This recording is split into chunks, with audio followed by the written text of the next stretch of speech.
You're sitting in the dark, scrolling through your feed, when your screen suddenly freezes and returns you to a login page you didn't request. You assume it's a glitch. You type in your 16-character password, a secure string of letters and symbols you've never shared. It's rejected. When you try the recovery link, the associated email address is gone, replaced by a domain you've never seen. Within seconds, your phone number is also stripped from the account. Your profile is gone. Yet the password itself was never actually guessed or cracked. In this scenario, the failure point exists outside of the code and the encryption, residing instead within the person interacting with the device. Meta currently pays millions of dollars through bug bounty programs, rewarding ethical researchers who identify and report flaws in their architecture before they can be exploited.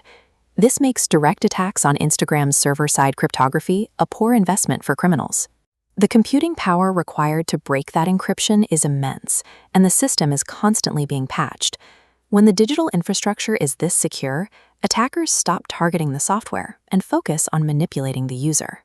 Every single interaction on your smartphone involves complex data packages traveling rapidly between your device and a central server.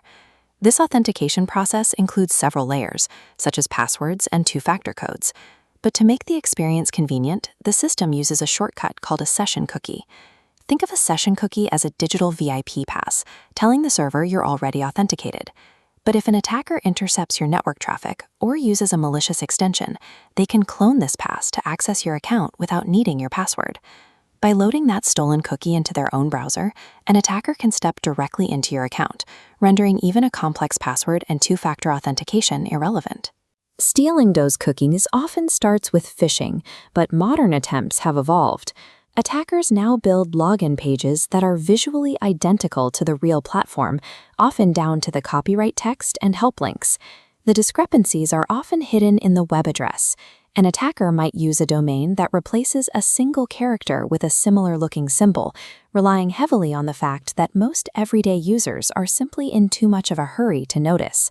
They further disguise these traps using a technique called an open redirect, which makes the initial link appear to come from a trusted source.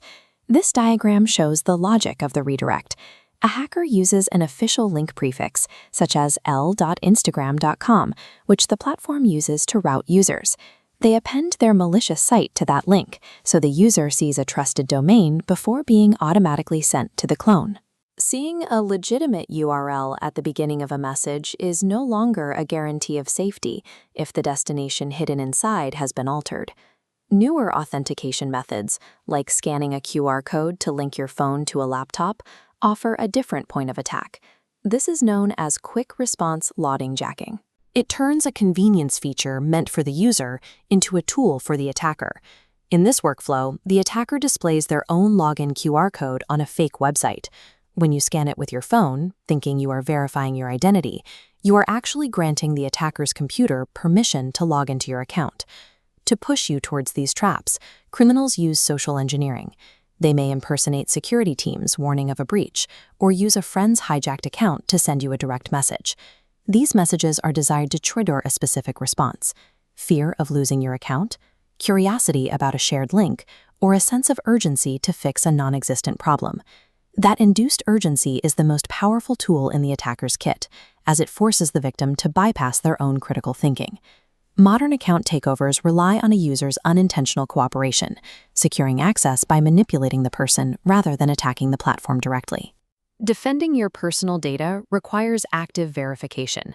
This includes checking URLs for character-level changes, auditing your browser extensions for hidden permissions, and monitoring your account's active sessions for unrecognized devices. If you suspect you've clicked a malicious link, prioritize containment. Immediately log out of all active sessions in your security settings, update your password, and revoke access for any third-party apps you don't recognize. It is also vital to alert your contacts through a different channel. Attackers use hijacked accounts to launch the same scam against everyone in your follower list, creating a chain of compromised profiles. Methodical containment stops a breach from expanding, protecting both your reputation and your personal information.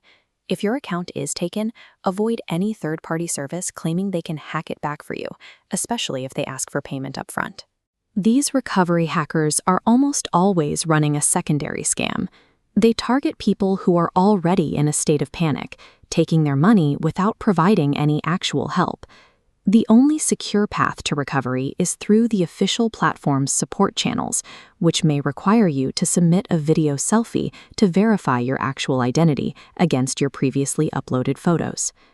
As software becomes more and more secure, attackers will continuously refine the way they target the end user. The most effective defense isn't a complex password, it's the simple habit of pausing to verify the context of a digital request before you click. To stay informed on how to protect your digital life, subscribe to This Will Surprise You. Let us know in the comments which cybersecurity or technology topic we should look into next. If you found this helpful, give the video a like and share it with someone to help them keep their accounts secure. You can click the playlist on your screen now for more investigations into privacy and future tech. Thanks for watching, and join us for the next episode where we explore the new reality of AI-generated voice cloning.